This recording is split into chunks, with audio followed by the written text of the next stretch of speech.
Bonjour, ici François Desrosiers des Ateliers Lozo, en compagnie de Suzanne Maillot, notre exposante présentement. Bonjour Suzanne, merci beaucoup d'être ici et de nous présenter ces magnifiques portraits de pas mal de pays, de ce qu'on a pu voir tout à l'heure. C'était quoi, 16 pays? Non, vous exagérez un peu quand même. C'est 8 pays. 8 pays. En 5 voyages différents. C'est bien ça. Donc, c'est vraiment votre spécialité, portrait en voyage, ou c'était vraiment plus une orientation? Non, je ne peux pas dire que c'est une spécialité. C'est un projet qui coïncidait avec une volonté due à la retraite de voyager davantage.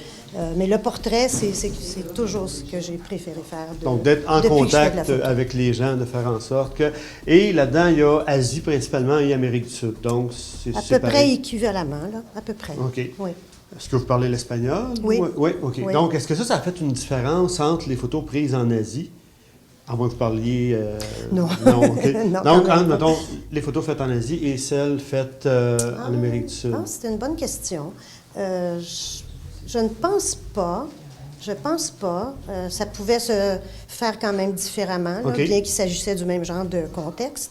Peut-être qu'en Amérique du Sud, je prenais un peu plus de temps, jaser. Bon, je ne suis pas parfaitement bilingue, mais quand même, je peux dire ce que je veux. Approcher la personne lentement, jaser avec elle, souvent des elles. J'ai quand même un peu plus de femmes. Les vieilles femmes en particulier, que je trouve absolument attachantes. On jasait. Il fallait les convaincre un peu parfois.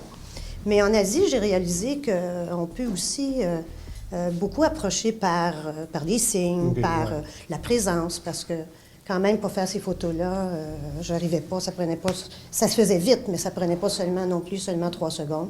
Très souvent, les gens voyaient que j'étais en attente, j'étais postée, j'observais, j'attendais, tu sais, j'étais un peu... Donc, c'est pas des photos faites comme à la sauvette ou quelque chose comme ça? ça? Oui et non. Oui et non, un peu, mais moi, j'ai toujours une période d'observation pour les chercher, les trouver, voir qui je trouve intéressant, où est-ce que je voyais une possibilité ou non, parce que quand même, toujours beaucoup de monde, là, c'est sur la rue, c'est dans les marchés et tout ça. Mais je pense que souvent, les gens s'apercevaient que qu'est-ce qu'elle fait là, elle? Puis bon, j'avais souvent une grande téléphoto. Alors, des fois, des signes, juste un contact visuel. Un signe où on fait un oui, puis la personne ne fait pas des gestes de refus, et puis un remerciement en sourire ou juste un geste comme ça. Parce que les gens, quand on les regarde, ont l'air à l'aise, ont l'air bien dans la situation de cette photographie. C'est ça, on ne les sent pas comme en recul ou quelque chose comme ça. Non, malgré, bon, j'ai quelques photos volées que j'appelle, là, au téléphoto, là, je peux facilement vous en identifier, où là, souvent, les gens ne se sont même pas aperçus que je les ai pris. D'autres fois, s'en sont aperçus, mais j'ai fait un petit remerciement aussi, mais je n'avais pas demandé leur assentiment avant. Alors que la plupart du temps, des photos comme ça, Oui, c'est ça, parce qu'on les voit, sont vraiment, le contact visuel est très fort là-dedans. Et c'est fun parce qu'il y a beaucoup aussi de gros plans c'est ce que je préfère faire. Donc, ça, c'est ce que j'adore. J'étais très on voit qu'ils sont dans la rue, qu'ils sont à l'extérieur, mais des fois, c'est plus difficile de proposer, mettons, comme ici, c'est au Pérou, comme ça répète au Mexique, ça répète d'autres endroits. Oui, parce qu'il y a des affinités, hein? Il y a des affinités de physionomie, là, entre... elle, c'est typiquement de descendance espagnole, mais entre des Mexicains et une Équatorienne, des Asiatiques, là, il y a vraiment des affinités, là. Et quand vous partez en voyage là-dedans, c'était des voyages de combien de temps, à peu près, mettons, vous aviez, comme au Pérou? 6 semaines. 6 semaines. Donc, vous avez vraiment le temps de vous rentrer plus dans la culture, un petit peu des choses et de faire en sorte que... Je pense, oui. Au Pérou, j'ai suivi des cours d'espagnol.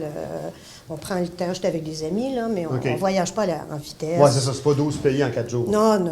On organise nos choses, on traîne sur les places, on marche dans les rues, puis on a le temps de s'arrêter. Il faut y mettre le temps, là. Mais pas seulement pour la photo, mais parce que c'est plaisant on veut être là et non pas seulement passer. Là. Et c'est intéressant aussi parce qu'on parlait, on disait que là-dedans, il y avait certaines photos qui étaient faites avec du film, d'autres avec du numérique. Donc, c'est intéressant. Donc, il faut vraiment regarder attentivement si on veut les découvrir et encore. Tout ça pour dire que c'est pas important de toute façon. Soit fait en numérique ou en film. L'important, c'est pas ça. C'est ce qu'on voit, c'est les résultats là-dedans. La grandeur des photos aussi est intéressante parce que ça nous donne une certaine approche des voix. L'exposition dure jusqu'au 24 de mai, donc encore 3 semaines pour faire cette magnifique exposition.